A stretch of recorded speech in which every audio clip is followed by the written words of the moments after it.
नमस्कार। अगस्ती संहिता वाचन इस उपक्रम में आप सभी का हार्दिक स्वागत है। आदरणीय वैद्य साने सर हमारे साथ जुड़ गए हैं और आज हम श्री चरक संहिता चिकित्सा स्थान चतुर्थ अध्याय रक्तपित्त चिकित्सा, इसका वाचन हमारा चल रहा है और श्लोक नंबर 79 तक हम लास्ट टाइम आए थे, जहाँ पर कुछ खनिज द्रव्यों के बारे में सर ने बताया था जो कि चरक संहिता में बहुत ही रेयरली मिलते हैं। सारे वनस्पति जन्य द्रव्य है, लेकिन कुछ अध्याय में जैसे खनिज द्रव्यों का उल्लेख है तो वैसे इस अध्याय में ये उल्लेख हो चुका है। तो मैं सर से विनंती करती हूँ कि श्लोक नंबर 79 तक हम आए थे, तो उसके आगे। हाँ प्रिया जी, हमने तो क्षतक्षीण चिकित्सा तक कर दिया था, है ना? हाँ, सरपीर गुड़ का उल्लेख आया था। हाँ, सर्पी गुड़ का प्रयोग वो 92 यानी 92 श्लोक है। तद रक्त पित्ते निखिलेन कार्यम कालम च मात्रां च पुरा समीक्ष सर्पी गुड़ा ये चहिता क्षतेभ्यस्ते रक्तपित्तम शमयन्ति सद्यः। हो, सॉरी चुकून मी आधीचा श्लोक बघितला। येस, ठीक है। तिथून सुरू करा। निज दोष से या आगंतु दोष से, कौन से भी दोष से यदि खून बह रहा हो तो विविध प्रकार के सर्पी गुण क्षतक्षीण अध्याय में चरक संहिता के चिकित्सा स्थान 11वें अध्याय में आए हैं। तो 5 प्रकार के सर्पी गुण वहां बताए गए हैं। रक्तपित्त के साथ जो अन्य व्याधियां उसके साथ शायद हो सकती है, जैसे कास हो, श्वास हो, या अपस्मार हो, या ज्वर हो, या ग्रहणी जैसे हो, या और कौन सी भी व्याधियां उसके साथ शायद जुड़ गई हो, तो विविध प्रकार के सर्पी गुण यहाँ चरक चिकित्सा स्थान अध्याय 11 में हमें बताए गए हैं। तो निज दोष से जब आशय का भेद होता है, सीरा का भेद होता है, तो वहां से जब खून निकलता है तो वो क्षत पूरे के पूरे भर देने के लिए ये विविध प्रकार के सर्पी गुण काम आ जाते हैं। तो पिछले हफ्ते यही यहाँ हम रुके थे। तो अभी और विविध प्रकार के अवस्थिक जो चिकित्सा है या आगे चलकर और भी कुछ प्रलेप या नस्य वगैरह और कुछ आचार्य ने दिए हैं, तो उसी का भी पठन अभी कर लेंगे। कफानुबंधे रुधिरे सपित्ते कंठागते स्यात् ग्रथिते प्रयोगः युक्तस्य युक्त्या मधुसर्पियोश्च क्षारस्य च उत्पलनालजस्य मृणाल पद्मोत्पल केशराणां तथा पलाशस्य तथा प्रियंगोः तथा मधुकस्य तथा असनस्य क्षाराः प्रयोज्या विधिनैव तेन। तो जब रक्तपित्त में कफ प्रदान संप्राप्ति हो जाती है और किसी कारणवश कंठगत जब संप्राप्ति का स्थान हो जाता है, उधर स्थान लेता है, या रक्त कफ संसृष्ट होके कंठ में रुक जाता है और ग्रथित स्वरूप हो जाता है, तो सांस लेने में बहुत ही दिक्कत हो जाती है। इसीलिए विविध प्रकार के क्षार के प्रयोग यहाँ बताए हैं। तो ये बाकी कुछ नहीं, तो विषंदन या पाक जैसे चिकित्सा है।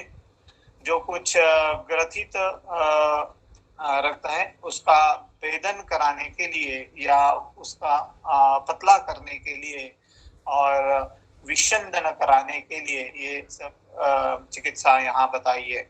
तो विषंद कराने के लिए सबसे श्रेष्ठ तो क्षार चिकित्सा है।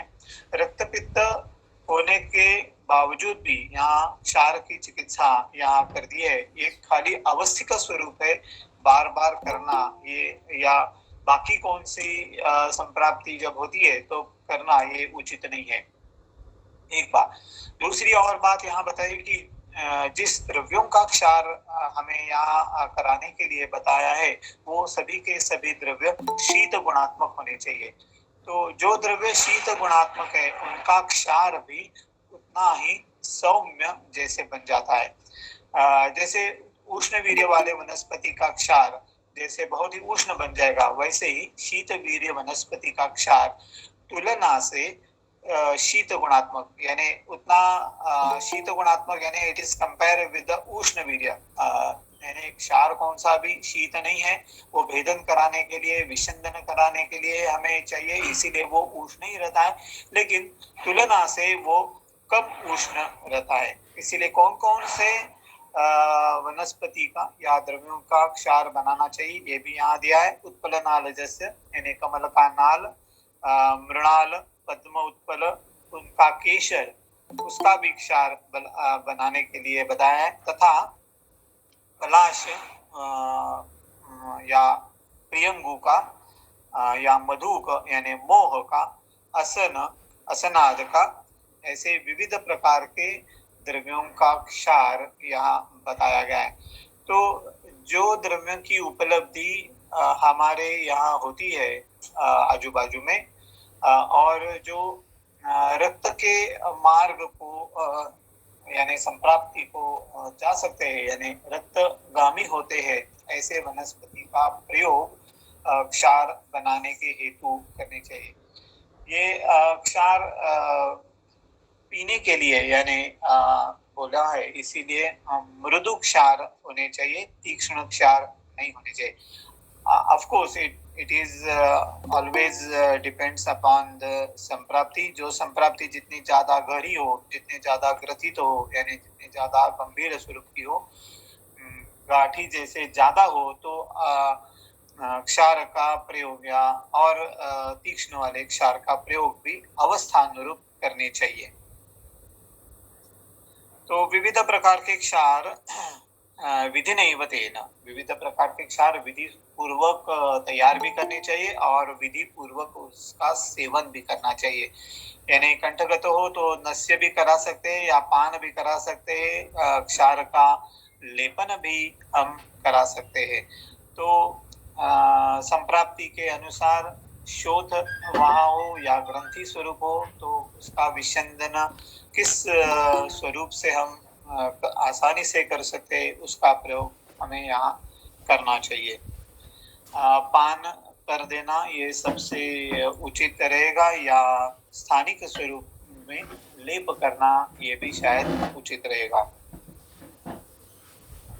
विविध प्रकार की घृत यहाँ अभी आगे बताएं, जैसे शतावरी आदि घृत यहाँ बताया गया है। अभी शतावरी, दाड़ीम, तिंतिडिकम, काकोली, मेदे, मधुकम, विदारिम, पिष्ट्वाच मूलम फलपूरकस्य घृतं पचेत् क्षीरं चतुर्गुणं न्यः। कास, ज्वर, आनाह, विबंध, शूलम, तद्रक्तपित्तं च घृतं निहन्यात्।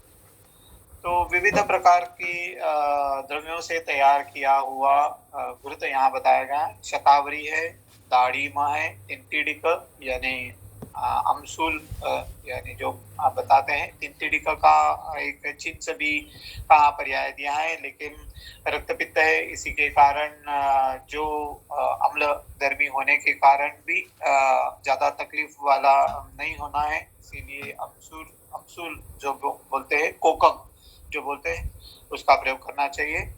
काकोली, मेदे, मधुकम यानी यष्टि मधु, विदारी गंधा, ये पिष्ट्वाच मूलम फलपूरकस्य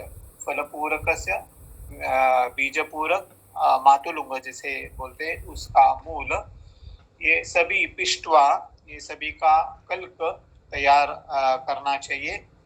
और क्षीरम चतुर्गुणम, जितना हम घृत लेने वाले उसके 4 गुना, 4 टाइम्स 4 गुना दूध लेके उससे क्षीर बनाना है। ये तैयार किया गया घृत शतावरी आदि घृत से विख्यात है। वो कास, ज्वर, आनाह, विबंध, शूल, रक्तपित्त में जब कास हो, रक्तपित्त और ज्वर हो, रक्तपित्त में आना हो, विबंध हो, शूल हो, तो ये सब ये घृत ले सकते। विबंध हमने पहले ही बताया है कि विबंध पहले शशास वास्तु का विबंधे, ये श्लोक भी पहले हमने पढ़ा है। चाकवत से सिद्ध किया हुआ शश वास्तु कहा, तो यानी वास्तुक का प्रयोग बताया गया है। यहाँ बीज पूरक यानी अम्ल द्रव्य जो भेदन करने वाला हो या आत्मान का नाश करने वाला हो, अनुलोमन करने वाला हो, ऐसे अम्ल वर्ग का भी प्रयोग यहाँ किया है। लेकिन बीज पूरक यानी मातुलंग तो बहुत ही अम्ल और तीक्ष्ण उष्ण है, इसीलिए यहाँ गोदुग्ध यहाँ उसी के साथ बताया है। तो अम्ल वर्ग होने के साथ यहाँ गोदुग्ध ये बहुत विरोधी गुण वाले यहाँ बताए हैं। लेकिन फिर भी जैसे संप्राप्ति की जरूरी हो, यानी आत्मान या विबंध नाशन कराने के लिए ऐसे उपचार बहुत बार चिकित्सा में आए ही है।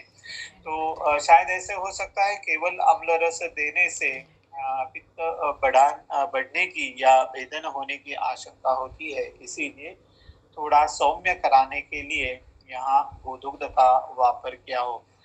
और भी एक बात हो सकती है कि जहाँ अपतर्पणोत्थ संप्राप्ति हो और ब्रूहण करने की अपेक्षा हो और फिर भी आना हो फिर भी कास हो, विबंध हो, तो यहाँ क्योंकि बाकी के सभी द्रव्यों आप देखते हैं तो शतावरी, काकोली, मेदा, मधुप यानी यष्टि मधु, विदारी, ये सभी ब्रूहण कराने वाले मधुर रस और शीतवीर्य जैसे वनस्पतियां यहाँ बताई गई है। तो ये भी समझ लेना आवश्यक है कि जहाँ ब्रूहण की अपेक्षा है फिर भी आना विबंध नाशन कराने के हेतु यहाँ बीज पूरक का प्रयोग यहाँ किया है। और भी एक नीचे दिया है कि यत् पंचमूलैहि अथ पंचभीर्वा सिद्धं घृतं तच्च तत् अर्थकारी। तो पंचमूल से सिद्ध किया हुआ या पंचभीर्वा, 5 प्रकार के जो पंचमूल हैं उनसे सिद्ध किया गया घृत जो पहले ही बताया गया है, सिद्धम घृतम तत् अर्थकारी। इसका अर्थ या इसकी फलश्रुति ऊपर बताए गए जो शतावरी आदि जो घृत है उसी से ही मिलती जुलती है। तो बृहत पंचमूल या लघु पंचमूल या मध्यम पंचमूल, जीवन पंचमूल या तृण पंचमूल, ये 5 पंचमूल से सिद्ध किया हुआ या केवल कौन से भी एक पंचमूल से सिद्ध किया गया घृत, ये भी कास, ज्वर, आनाह, विबंध और शूलहर। तो शूलहर ये विशेषता पंचमूल के यहाँ विशेष आ जाती है। या तृण पंचमूल जो बताए गए उसी के साथ सिद्ध किया हुआ घृत विबंध नाशन के लिए या मूत्र मार्ग से निकलने वाले मूत्र या विबंध नाशन कराने के लिए भी हो सकता है।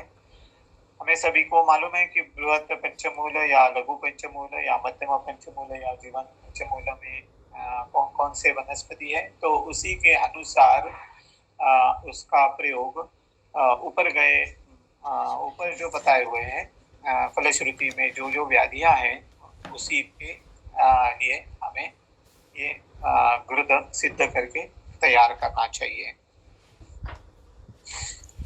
कषाय योगा इहोपदिष्टा स्ते चवपीडे विषजा प्रयोज्याः घ्राणात् प्रवृत्तं रुधिरं सपित्तं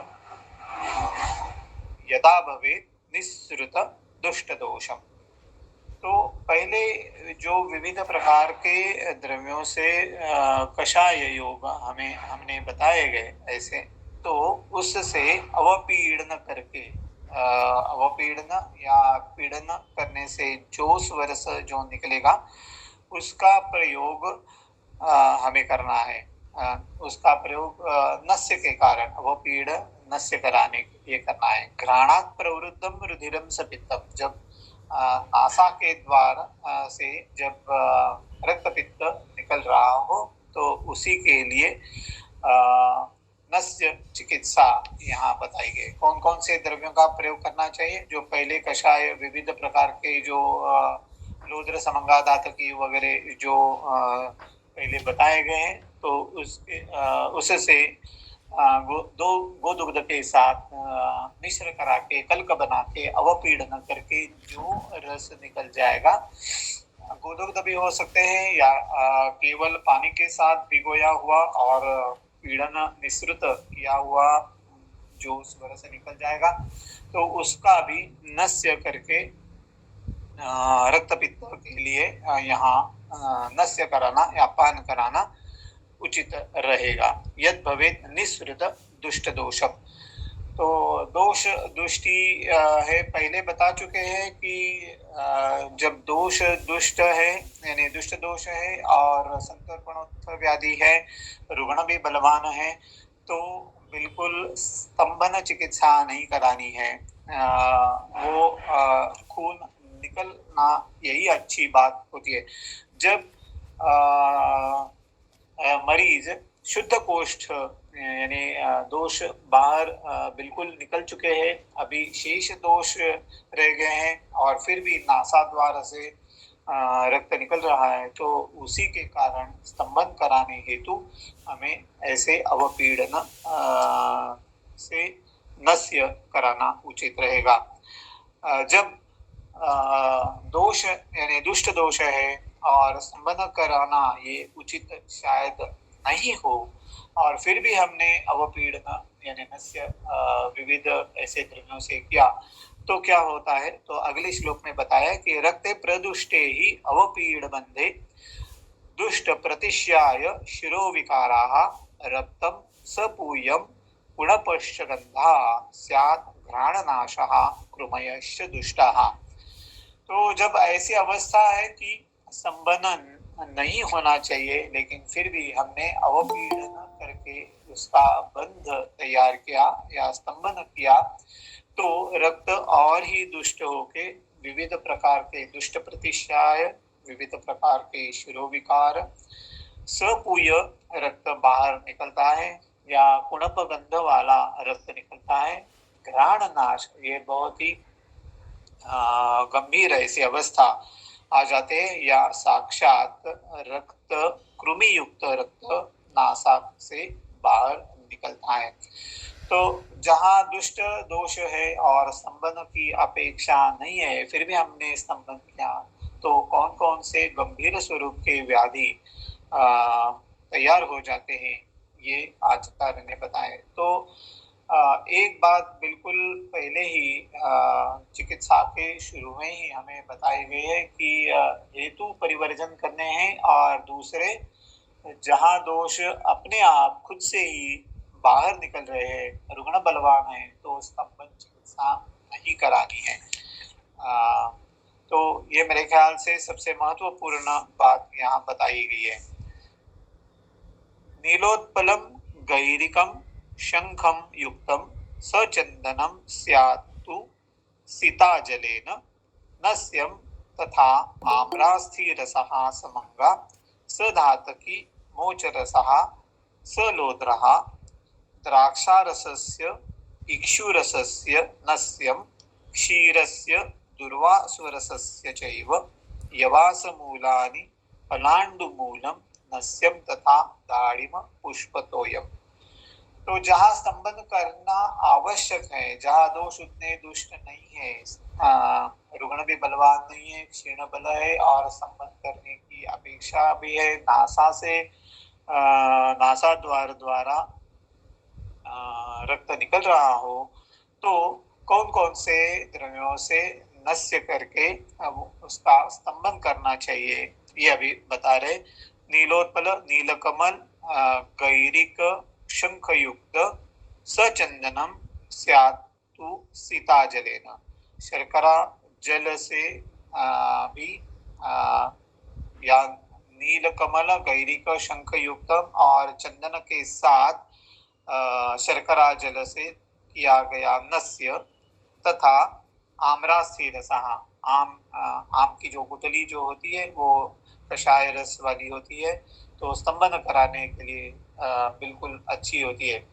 और भी एक बात है कि जब ज़्यादा आम खाने से जब बहुत दस्त हो जाते हैं तो उसके लिए भी आम्र की गुठली जो होती है उसका स्वरस या उसका क्वाथ ये एंटीडोट भी बताया गया है। तो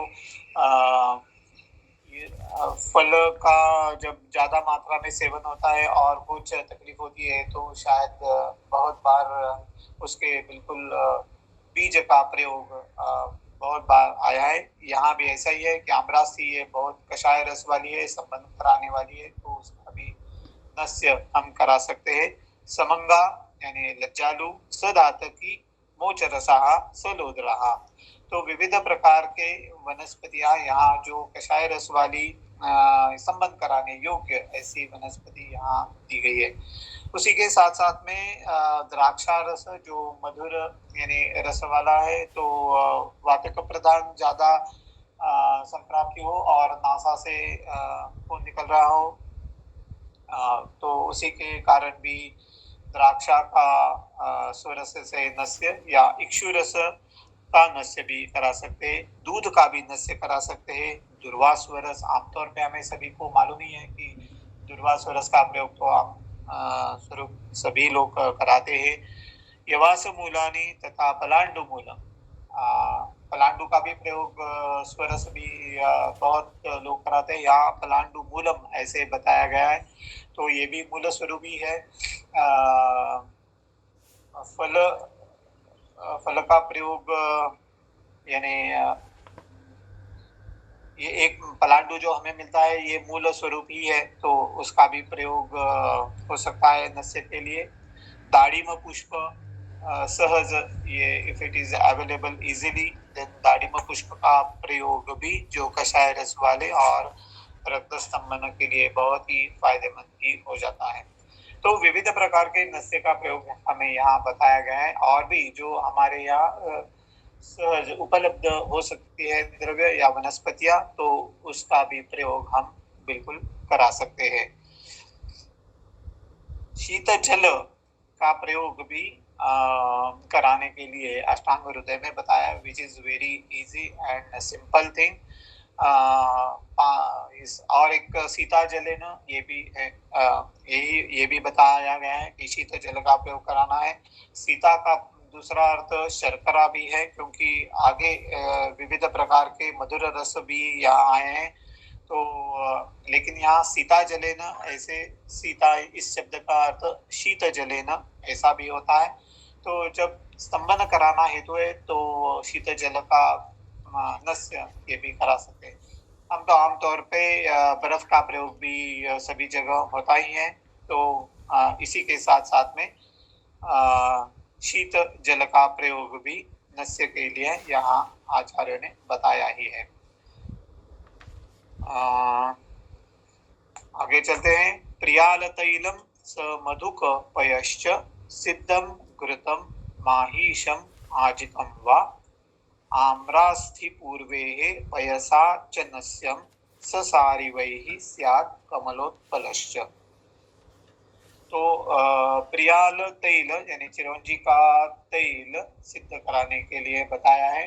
तो चिरौंजी का या प्रियाल का तेल लेना है। यष्टि मधु का मधुक, कल्क, तो यष्टि मधु का कल्क और पयश्च यानी दूध, इसके साथ सिद्ध किया हुआ चिरंजी का या प्रियाल का तेल नस्य के लिए, तथा आम्रास्थि पूर्वे पयसाच नस्य, जो पहले जो बताया गया है, आम्रास्थि रसा समंगा सदातकी मोचरसा सलोद्रा, ये जो श्लोक बताया है उसका पयसा च सिद्धम तैलम सिद्ध किया गया तैल पयसाचन सिद्ध किया गया गोदुग्ध का नस्य करना चाहिए। तथा ससारिवैः स्याद्, हाँ ऊपर और एक आया है, सिद्ध घृतम माहिषम आजिकम वा, दूध प्रियाल तेल जैसे बताया गया है वैसे ही भैंस या आजिका अजा घृत का यष्टि कल्प और गोदुग्ध के साथ प्रयोग, ये भी एक बताया गया है। उसके बाद में आम्रासी पूर्वे पयसा च नस्यम, आम्रासी समंगा दातकी मोचर और लोद्र, ये जो कल्प बताया है उससे सिद्ध किया हुआ दूध गोदुग्ध उसका नस्य, तथा सारिवा स्यात् कमलोत्पलश, तथा सारिवा सिद्ध किया गया दूध या कमलोत्पलश विविध प्रकार के कमल के साथ सिद्ध के दूध का या उसका नस्य कराने के लिए सिद्ध दूध हो सकता है या अवपीड़न, ये पहले बता चुके हैं। तो शायद ताजा जैसे वनस्पति यहाँ हमें मिलती है तो उसका अवपीड़न करके उससे उसका स्वरस जब निकलता है तो उसका भी नस्य हम करा सकते हैं। लेकिन यहाँ आम्रासी पूर्वे पयसा च नस्यम ऐसे बताया है, इसीलिए शायद गोदुग्ध उसका अवपीड़न कराने के लिए गोदुग्ध का प्रयोग करना मेरे ख्याल से उचित रहेगा।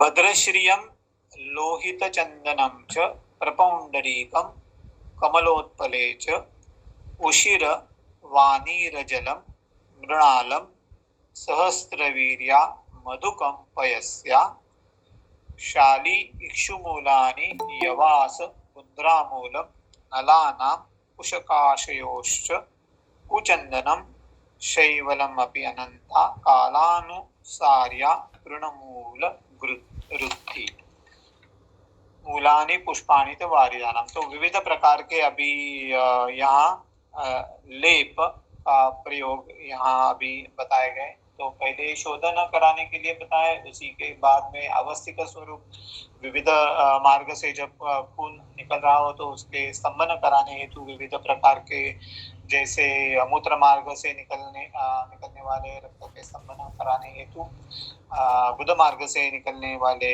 रक्त से स्तंभन करने के लिए विविध प्रकार के बस्ती जैसे या नासा द्वार से निकलने हुए कि उसके लिए नस्य, तो ऐसे पहले बता चुके हैं। तो अभी विविध प्रकार के लेप, शीत लेप यहाँ अभी आचार्य बता रहे।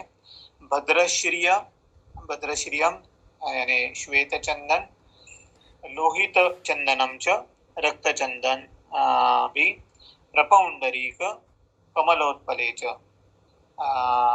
विविध प्रकार के ईख या विविध प्रकार के उत्पल कमल का प्रयोग, तथा उशिर वाला वानीर जल, एक प्रकार का वानीर, ये भी टीका में उशिर का भेद ही बताया गया है। जैसे पहले भी काला वाला जैसे या सुगंधी वाला, ये अभी और एक नया वानीर जल यानी और एक शायद हो सकता है प्रकार। तो मृणालम सहस्त्रवीर्या मधुकम पयस्या, सहस्त्रवीर्या ये नाम भी बहुत जगह आ चुका है। नील दुर्वा के लिए यानी दुर्वा के लिए भी आया है, शतावरी के लिए भी आया है, लेकिन यहाँ स्तंभन कराना हेतु हो तो दुर्वा ज्यादा उचित रहेगा। ब्रुहण और मधुर रस चाहिए तो शतावरी का प्रयोग भी यहाँ करा सकते हैं। मधुक बताया गया है यानी यष्टि मधु, पयस्या यहाँ विदारी कंद लेना चाहिए पयस्या, शाली इक्षु मूलानी यवास गुंद्रा मूल, गुंद्रा गोनरी मेरे ख्याल से पित्त शमन जो द्रव्य बताए गए वहाँ गुंद्रा मूल का प्रयोग आया है। विसर्प में भी गुंद्रा का मूल का प्रयोग लेपन चिकित्सा में भी आया है। नलानाम कुश काश कुचंदन रक्तचंदन शैवाल तथा अनंता कालानुसारी तृणमूल गंध तृण तथा रुद्धि, ये कालानुसारी सारीवा का कालानुसारी मेरे ख्याल से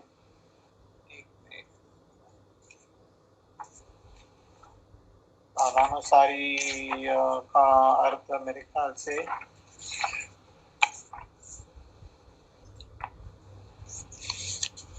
या सिर्फ तगर तगर है। तगर है क्या? ओके, लेकिन तगर तो भेदन कराने के लिए ज्यादा यानी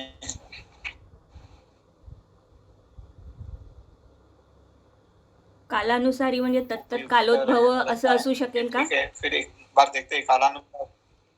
कालानुसारी म्हणजे त्या त्या हाँ, काळात ये भी हो सकता है, मिळणारी लेकिन फिर भी शीतवीर्यात्मक अशी कालानुसारी का त्या उसी काल में जो शीत गुणात्मक द्रव्य उपलब्ध हो उसका प्रयोग भी हो सकता है, ये भी शायद ठीक है, लेकिन फिर भी ग्रंथ में देखना चाहिए कि कालानुसारी का अर्थ और सर टीकेमध्ये कालानुसार या शीतलम असं लिहिलंय।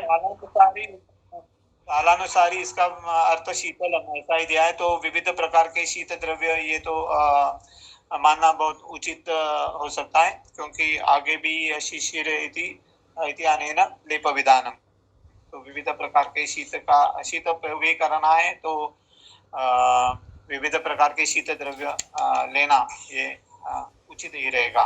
ठीक है। मूलानि पुष्पाणि च वारिजानाम जल से उत्पन्न होने वाले, यानी कमल का यही होना चाहिए। तो कमल पुष्प या कमल मूल, प्रलेपन पुष्करिणी मृदश्च, पुष्करिणी में जो कीचड़ यानी जो मिट्टी जो रहती है वो शीत गुणात्मक होने के कारण उसका भी प्रलेपन यानी लेपन कराने के लिए फायदा होता है। उदुम्बर अश्वत्थ मधुक लोत्राः कषाय वृक्षाः शिशिराश्च सर्वे, तो जो कषाय रस वाले हैं और शीत गुणात्मक द्रव्य हैं उसी सभी का प्रयोग हम प्रलेपन कराने के लिए, शीत गुणात्मक स्तंभन कराने के लिए हम करा सकते हैं। प्रदेह कल्पे परिषेचने च तथा अवगाहे घृततैल सिद्धौ रक्तस्य पित्तस्य च शांति इच्छन् भद्रश्रियादीनि विषक प्रयुंजा, तो ये सभी के सभी जो द्रव्य शीत गुणात्मक और कषाय रस वाले जो हमें मिल जाते हैं, तो उनका प्रयोग प्रदेह के लिए, सेचन कराने के लिए, अवगाह कराने के लिए तथा उसका घृत या तैल सिद्ध करके उसका सिंचन कराने के लिए, संवाहन उसका प्रयोग बाहर से लगाने के लिए, रक्तस्य पित्तस्य च शांति इच्छा, रक्त पित्त की शांति होने के लिए यानी जो इच्छा करता है उसको भद्रश्री आदिनी विषक प्रयुंजान। अतः यहाँ भी भद्रश्रिय या श्वेत चंदन ये भी यहाँ भी बताया गया है। तो भद्रश्रियादिनी विषक प्रयुंजान, जो विविध प्रकार के ये जो लेप सब बताए गए उन्हीं सभी का प्रयोग वैद्य ने प्रयुंजान करना चाहिए। धारागृहं भूमिगृहं सुशीतं वनं च रम्यं जलवात शीतं वैडूर्यमुक्तामणि भाजनानां स्पर्शाश्चदाहे शिशिराम्बुशीताः पत्राणि पुष्पाणि च वारिजानां क्षौमं च शीतं कदलीदलानि प्रच्छादनार्थं शयन आसनानां पद्मोत्पलानां च दलाः प्रशस्ता। तो कौन से जगह रहना चाहिए, कौन सी जगह सोना चाहिए, सबसे अच्छा गृह कौन सा है? तो धारा गृह पहले यानी पित्तज ज्वर में या पित्तज सभी के सभी अवस्था में, जैसे ऋतुचर्या में भी, या ये भी यहाँ भी बताया कि शरद ऋतुचर्या में भी बताया गया है। तो विविध प्रकार के धारा गृह या भूमि गृह सुशीत, जो गृह शीत हो तथा ऐसे वन में रहना चाहिए जो रम्य हो और जलवात शीतम, जहाँ अच्छे तालाब भी हो, अच्छा खासा शीत वायु का विजन यानी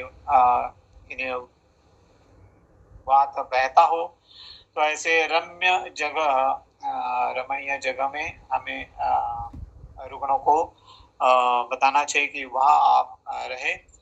तथा वैडूर्य मुक्तामणि भाजनानां च विविध प्रकार के जो प्रवाह या मुक्तामणि ऐसे जो शीत चंद्र नील ऐसे जो विविध प्रकार के मणि है उनका धारण करे।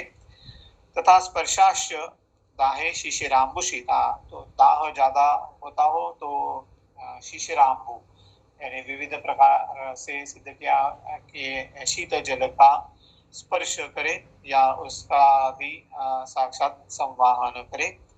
तथा पत्राणि पुष्पाणि च वारिजानां, वारिजानां यानी जल से उत्पन्न हुए यानी कमल का पुष्प, कमल के पत्र, क्षौमं च शीतम कदली दलानि, कदली दल प्रच्छादनार्थम, विविध प्रकार के क्षौम यानी कषाय और शीत द्रव्यों वाली जो वनस्पतियां हैं उनके जो पत्र जो है वो पत्र पहले नीचे रखने चाहिए। शयन के लिए आसन उसका तैयार करना चाहिए और उसके ऊपर बैठना चाहिए या सोना चाहिए। पद्मोत्पलानां च दला प्रशस्ता, सबसे अच्छे कौन से है तो पद्मोत्पल, विविध प्रकार के कमल पत्र जो है और उसका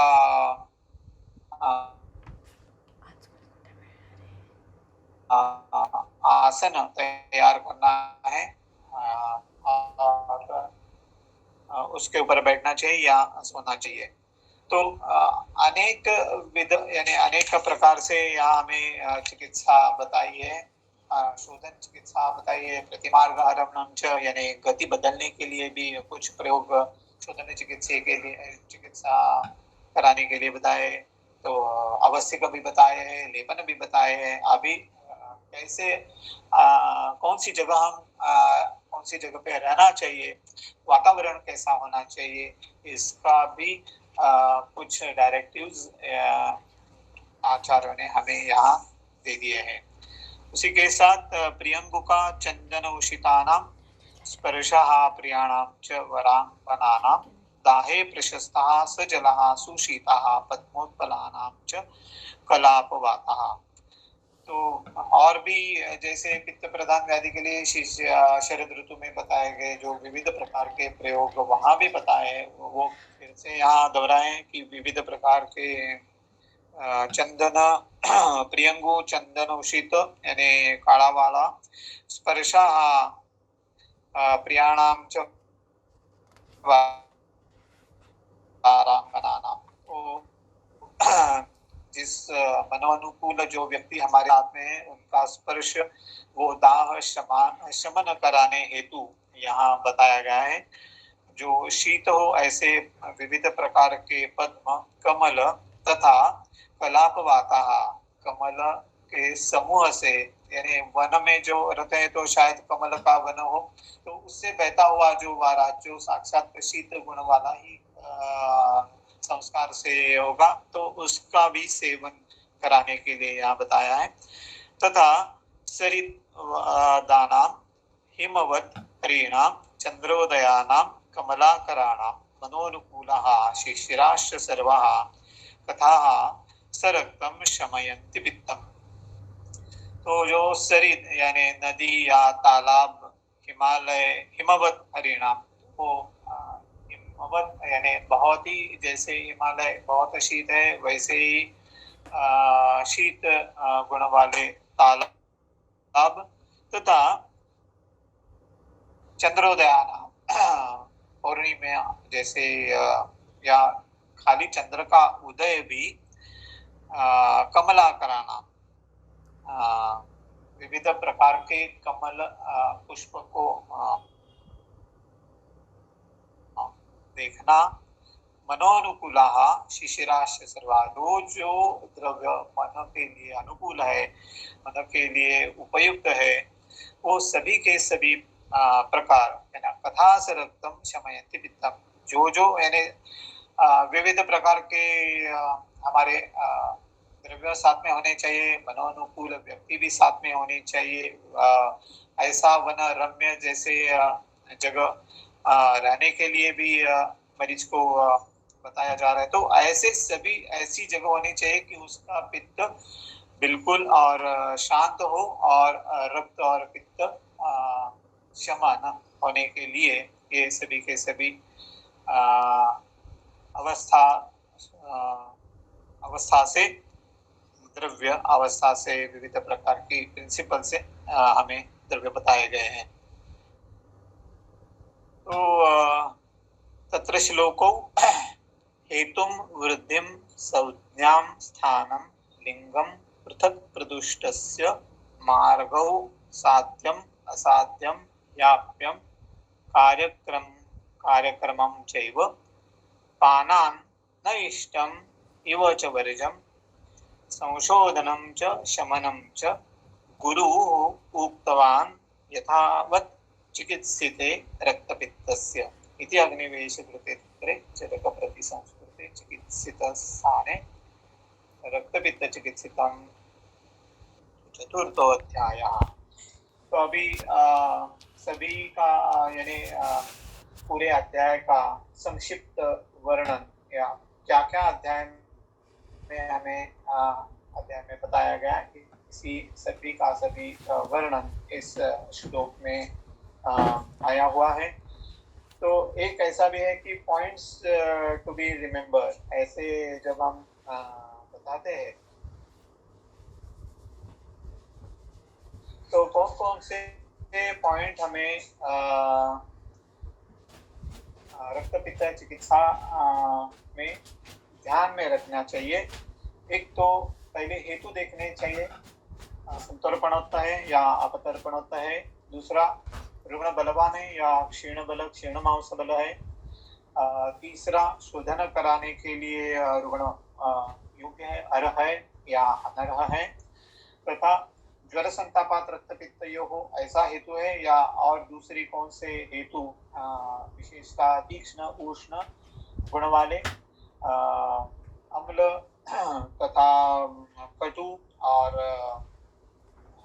अम्ल लवण और कटु, ये तीन, तथा विदाही गुण वाले रस या गुण वाले द्रव्य, बहुत बार वृष तीक्ष्ण गुण वाले भी, ये भी बताया गया है। तो ये सब हेतु जानकर और उसी के साथ साथ में मार्गो दोषानुबंधम च निदान प्रसमीक्ष्य च लंघनम रक्तपित्तादो तर्पणम वा प्रयोज्येत। तो शोधन कराने हेतु हो तो पहले शोधन कराने चाहिए। गति बदलना ये यहाँ बताया गया है, तो ये भी अवस्था में मालूम होनी चाहिए कि गति केवल बदलने से रक्तपित्त शांत हो जाता है। चरक के निधान स्थान में प्रतिमार्गम चारणम रक्तपित्तयोः ऐसा श्लोक आया ही है। तो केवल गति बदलने से शमन हो जाता है, लेकिन गति बदलने के साथ साथ में दोष भी बाहर जाए, ये भी अवस्था होनी चाहिए। कितने दोष बाहर जाने चाहिए, कितना वमन कराना है, कितने विरेचन के वेग आने चाहिए, ये पूरे के पूरे हमारे अब तक जो हमने प्रैक्टिस किए क्लिनिकल एक्सपीरियंस के अनुसार हमें करना चाहिए। इसीलिए बहुत बार ऐसे रक्तपित्त के रुग्ण यानी मरीज हमें देखने चाहिए, तो ही हम अच्छी खासी तरह से वमन और विरेचन की चिकित्सा कर सकते हैं। उसके बाद में शोधन होने के बाद जब उससे शुद्ध हो जाता है और फिर भी थोड़े उपद्रव स्वरूप या किसी वजह विविध मार्ग से खून निकलता हो, तो उसके लिए स्तंभन हेतु विविध प्रकार के प्रयोग यहाँ बताए गए, जैसे मूत्र मार्ग से, गुद मार्ग से, नासा मार्ग से।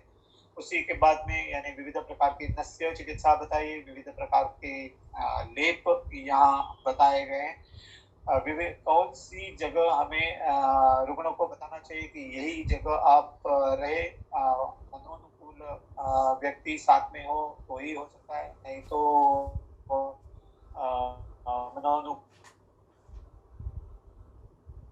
अनुकूल शायद व्यक्ति साथ में नहीं हो तो शायद फिर भी पित्त बढ़ने यानी ये हेतु हो सकता है। इसीलिए जो व्यक्ति अनुकूल हो उसी के साथ रहना चाहिए। विविध प्रकार के वनस्पतियां, विविध प्रकार के द्रव्य यहाँ बताई गई है। पित्तज ज्वर की चिकित्सा में जो विविध प्रकार के प्रयोग आए हैं तो उनका भी प्रयोग कराने के लिए बताया गया है। वृषा सद्यो जयति अस्र सयस्य परमौषधम, तो अडुसा का प्रयोग सबसे महत्वपूर्ण वाग्भट में भी बताया गया है। यहाँ भी वासाघृत, शतावरी या पंचमूल घृत वगैरह वगैरह विविध प्रकार के घृत यहाँ भी आए हैं, लेकिन फिर भी यहाँ सभी में वासा घृत या वासा का प्रयोग सबसे श्रेष्ठ अग्र्य ऐसे बताया गया है। साथ साथ में क्षतक्षीण में बताए गए विविध प्रकार के सर्पी गुण का प्रयोग भी यहाँ आचार्य ने बताया। तो आशय का भेदन होता है तो वो जो भेद होता है, जो व्रण निर्माण हो जाता है, वो व्रण भरने के लिए या संबंध कराने हेतु ये विविध प्रकार के प्रयोग यहाँ बताया गया है। और सबसे महत्वपूर्ण बात पहली यहाँ भी आचार्य ने बताया कि निदान परिवर्जन, तो जो हेतु हमें रुग्ण में जब दर्शन प्रश्न और परीक्षा कराने के बाद जब मालूम हो जाते, वो सभी के सभी हेतु का त्याग पहले करना चाहिए। ये भी आचार्य ने चिकित्सा शास्त्र में यहाँ हमें बताया है। तो इसी के साथ ही अध्याय पूरा हो जाता है और एक अगला गुल्म चिकित्सा का एक श्लोक पठन करने के बाद रुक जाते हैं, क्योंकि चिकित्सा हमें आगे भी फिर से पठन करना है, इसीलिए यहाँ रुक नहीं जाना है। इसीलिए अथा तो गुल्म चिकित्सितं व्याख्यास्यामः इति अस्माहु भगवान् आत्रेयः सर्व प्रजानां पितृवत् शरण्याः पुनर्वसु भूत भविष्यदीशः चिकित्सितं गुल्म निवर्हणार्थं प्रोवाच सिद्धं वदतां वरिष्ठः। तो मैंने गुल्म की चिकित्सा का आरंभ भी किया है। अगले शायद जो गुरुजन आपको ये सिखाएंगे तो उनके साथ आप वो भी सीख दीजिए। अभी इस पूरे के पूरे अध्याय में आपको और कोई आशंका हो तो पूछ लेते हैं। परसों एक और एक प्रिया जी ने पूछा था वेश्म करके, तो वहाँ वेश्म का अर्थ गृह ऐसे यहाँ आया है। तो कौन से गृह में या गर्भगृह में रहने के लिए बताया गया है या और कौन से गृह में रहना है, ये भी अभी बिल्कुल लास्ट यानी जो श्लोक है उसमें आचार्य बता ही रहे कि धारागृह भूमि गृह में शीतम, जो गृह शीत हो वहाँ रहना है। तो वेश्म कैसा होना चाहिए, गर्भगृह कैसे होना चाहिए, तो शीत जैसे होना चाहिए जो रक्त पित्त के लिए हितकारी है। जैसे जो है तो उसी के अनुसार भी हम निदान कर सकते हैं। तो जब लक्षण जब देखते हैं तो उसी के अनुसार कौन से मार्ग से खून निकल रहा है ये पहले देखना चाहिए। नासा से है, कर्ण से है, आंखों से है या कौन से आघात जन्य ऐसे है, तो उसी के कारण उसकी गंभीरता हम बिल्कुल जान ले सकते हैं। नासा से रक्त निकलना आमतौर पे बहुत बड़ी धूप में हम जब जाते हैं या कौन से भी तीक्ष्ण उष्ण द्रव्य का सेवन कराते हैं तो पित्त प्रकृति के लिए या क्षीण बल रुग्ण में ये रक्त निकलना ये बहुत ही साधारण बात है। लेकिन कर्ण से निकलना ये तो बहुत साधारण तो बात नहीं है, तो ये गंभीर अवस्था बन चुकी है। कौन सा भी आघात नहीं हुआ हो और फिर भी आंखों से या कान से खून निकल रहा हो तो ये अवस्था गंभीर मानी जाएगी। एक बात तो किस कारणवश यानी निज कारण से जब ऐसा खून निकल रहा हो तो व्याधि और गंभीर बन जाता है, ये मान लेना चाहिए। एक दूसरा, जब कौन से भी तरीके से रुग्ण इतिहास अपना नहीं बता रहा है और फिर खून निकल रहा हो, तो लक्षण के आधार पर हमें वो करना चाहिए। लेकिन जब ऐसी अवस्था होती है कि भ्रम मूर्छा संन्यास, ये भी शायद उपद्रव स्वरूप जब रुग्ण आ जाता है, तो उसकी चिकित्सा कराने के लिए अत्यधिक चिकित्सा, जैसे पहले रुग्ण मूर्छना से बाहर आना चाहिए, तो उसी के लिए विविध प्रकार के नस्य, विविध प्रकार के आंखों में अंजन या शीत जल का प्रक्षेप करना, ये भी आम तौर पे बात हम कराते हैं। नर्वस चिकित्सा में भी, हम चिकित्सालय में भी हम यही ऐसे उपचार कराते हैं। तो मूर्छा से या पहले वो बाहर आना चाहिए। अभी बात रही विविध प्रकार के इंस्ट्रूमेंटेशन की, जैसे विविध प्रकार के स्कोपिक एग्जामिनेशन है, विविध प्रकार के एक्सरे जैसे है, स्कैन्स है, एमआरआई जैसे है या सीटी स्कैन है, या और विविध प्रकार के तकनीकी की सहायता से भी हम किसी जगह, कौन सी जगह से खून निकल रहा है, ये भी हम बिल्कुल अभी जान ले सकते हैं। तो ऐसे इंस्ट्रूमेंटेशन की मदद उचित अवस्था में लेने के लिए कौन से भी दिक्कत नहीं होनी चाहिए, क्योंकि अभी जो पढ़ रहे हैं, हमारा जो ध्यान जैसे जैसे वृद्धिंगत हो जाता है, फिर हम कौन सी अवस्था में हमें हमारे यहाँ रुग्ण आ जाता है, तो उसी के अनुसार हम चिकित्सा तो कर लेते हैं। लेकिन जहाँ ऐसी अवस्था नहीं होती है, जहाँ रुग्ण कोई बताने के अवस्था में जब नहीं रहता, तो ऐसी अवस्था में इंस्ट्रूमेंटेशन की ये लेना, सहायता से हम उचित स्वरूप से निदान कर सकते हैं। तो पहले निदान होना ये अनिवार्य है, और उसी के बाद में अत्यधिक स्वरूप के उपचार करने हैं या सामान्य तौर पे उपचार करने हैं,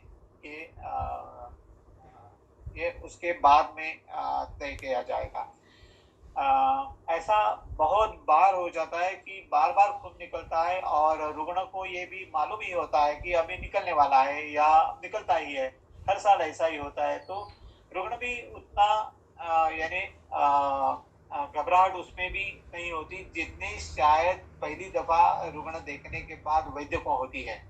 तो रुग्ण भी बोलता है कि नहीं, ऐसा नहीं है, कि बहुत बार आ चुका है, आप बिल्कुल फिक्र नहीं करना, चिंता नहीं करना, आप उपचार कर दीजिए। ऐसा भी शायद किसी जगह हो सकता है।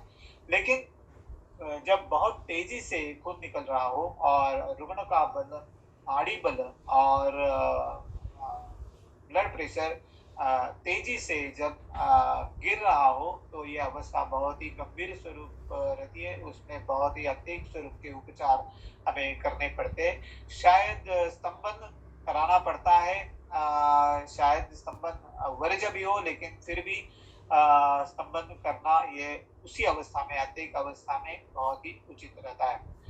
ऐसा भी हो सकता है शायद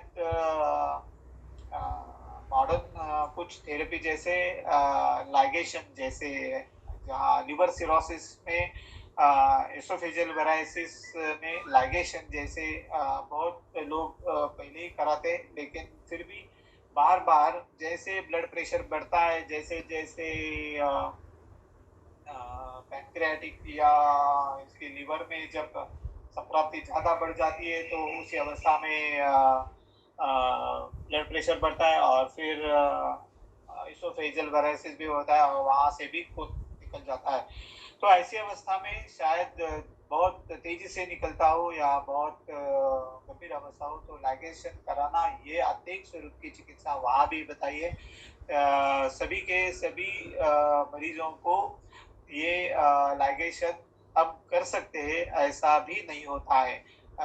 ऐसे कोई यानी बहुत गंभीर अवस्था भी शायद कभी उत्पन्न हो सकती है। तो विविध प्रकार के ऐसे प्रयोग हैं, लेकिन फिर भी ऐसे अत्यधिक अवस्था में जो कल्प बताए गए हैं, उनका हमारे चिकित्सालय में स्थान होना ये बहुत ही आवश्यक ऐसी बात है। तो जब हमें समय मिलता है तो ऐसे अत्येक अवस्था में जो बताए गए विविध प्रकार के कल्प है का निर्माण करके हम रख देना चाहिए, तो ही हम इसके सफलतापूर्वक प्रयोग करा सकते हैं। मेरे ख्याल से अवस्थिक विचार यहाँ ज्यादा है, तो अत्येक अवस्था की चिकित्सा करने में जो माहिर हो, जैसे हम बहुत बार ऐसे रक्तपित्त के रुग्ण देखेंगे तो ही हम माहिर हो सकते हैं, तो ही हम प्रयोग करा सकते हैं। पुनर्वसु चिकित्सालय में ऐसे 2-3 केसेस बहुत ही अत्येक अवस्था में ऐसे आए थे, और पूरी सफलतापूर्वक चिकित्सा भी वहाँ की गई है। पूरे के पूरे बदन पे शतधौत सहस्र धौत घृत का लेप वो भी उसी टाइम किया था। विविध प्रकार के सुगंधी जैसे फूल बाजार में मिलते हैं, उनका बिस्तर लगवाया था दरवाजे पे या विंडोज पे, उसी की मालाएं लगाई थी या शीतगृह जैसे बनाया था। तो ये सभी के सभी प्रयोग जब हम उसी के ज्यादा मरीज जब देखते हैं तो विविध प्रकार की कल्पनाएं हमारे मन में आ जाती है, और तो ऐसे प्रयोग हम बाद में करा सकते हैं। लेकिन मैंने वही बोला कि कौन सी अवस्था बिल्कुल गंभीर है, तो नाड़ी में बिल्कुल आपको बल देखना चाहिए। ब्लड प्रेशर का मॉनिटर भी अच्छा होना चाहिए कि कितनी तेजी से ड्रॉप डाउन हो रहा है ब्लड प्रेशर, या कितनी तेजी से खून निकल रहा है एक एक छड्डी के वेग में, या मल का त्याग करने के उसमें कितना खून निकलता है, इसका भी बहुत ध्यानपूर्वक देखना चाहिए, तो ही हम इसकी चिकित्सा कराते हैं कर सकते हैं। नहीं तो हम उसके लायक नहीं है, ऐसा हो सकता है। तो अनुभव होना चाहिए इसी के लिए कौन से भी बड़े अस्पताल में जहाँ आयुर्वेदिक चिकित्सा होती है वहाँ आपकी ट्रेनिंग होना अत्येक अवस्था के लिए ये मेरे ख्याल से सबसे उचित बात हो जाएगी। हाँ, धन्यवाद ठीक है। सर। शायद सक्सेना सर कुछ पूछना चाह रहे थे।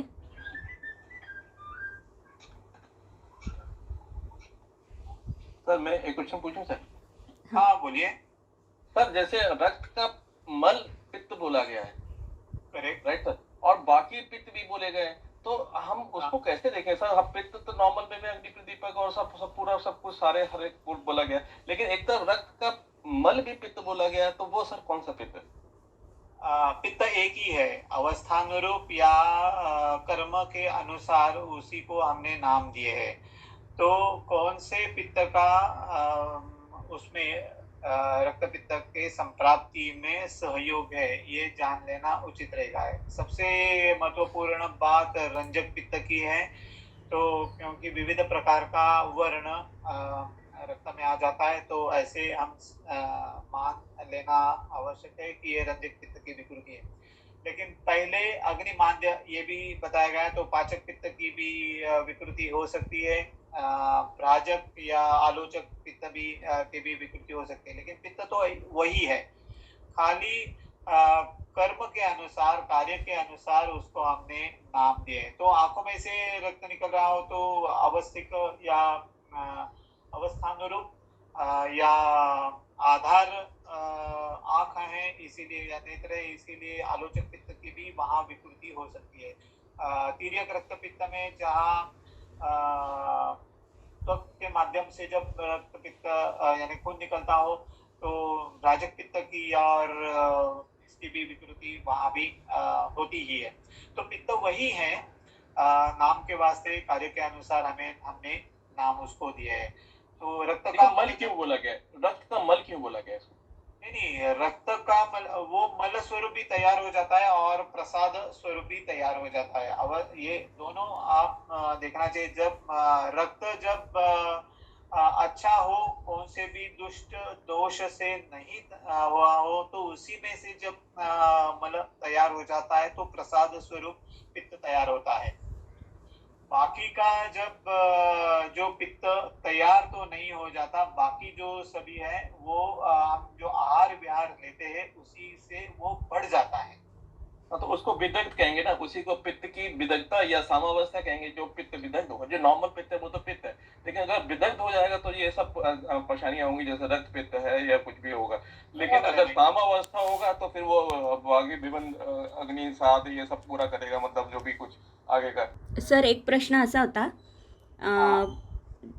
आत्ता जे तिर्यक रक्तपित्त जो हम कहते हैं, तो तिर्यक यानी सिर्फ त्वचागत है या जैसे कि ब्रेन हिमोरेज है या इंटरनल ब्लीडिंग जब होता है तो इससे भी हम तिर्यक कह सकते हैं कि नहीं कह सकते? शाखागत तिर्यक यानी शाखागत, तो कोष्ठ ये संकल्पना हमें वहाँ देखनी चाहिए।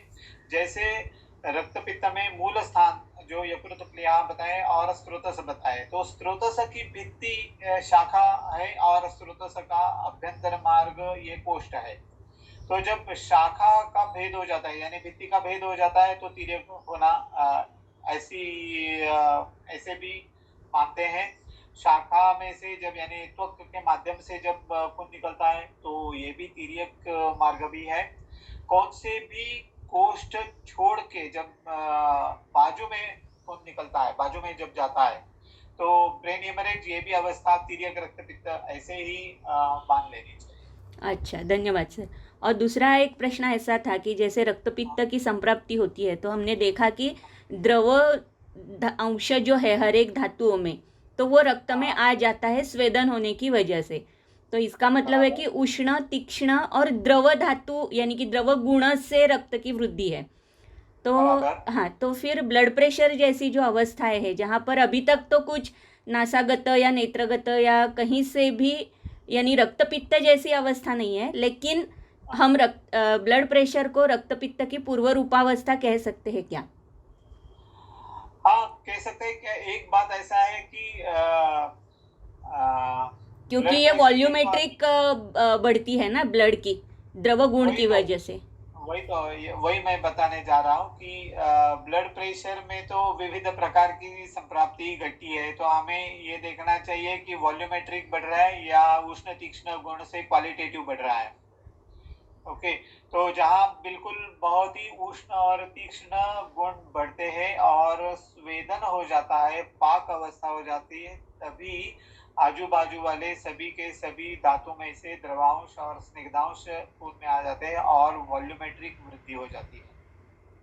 तो ऐसी अवस्था में हमारी जो सिराएं रहती है वो सिराएं कितनी देर तक ये भार सहन कर सकते हैं, ये अवस्था टोटल उसकी इलास्टिसिटी पे निर्भर करेगा। ठीक है, तो जब वॉल्यूमेट्रिक वृद्धि हो जाती है तो उसका नापन हम ब्लड प्रेशर की ऐसे करते हैं, और उष्ण तीक्ष्ण गुण से जब निकलता है और वॉल्यूमेट्रिक शायद हुई न हुई, ये तो शायद ब्लड प्रेशर की अवस्था से या नाड़ी की गति से, नाड़ी के वॉल्यूम से भी हमें वो हम कर सकते हैं, यानी अंदाजा कर सकते हैं। तो शायद ऐसा हो सकता है कि कोई यानी एक अवस्था जरूर ऐसी हम कह सकते हैं कि blood pressure, uncontrolled blood pressure रक्तपित्त की पूर्व रूपावस्था हो सकती है।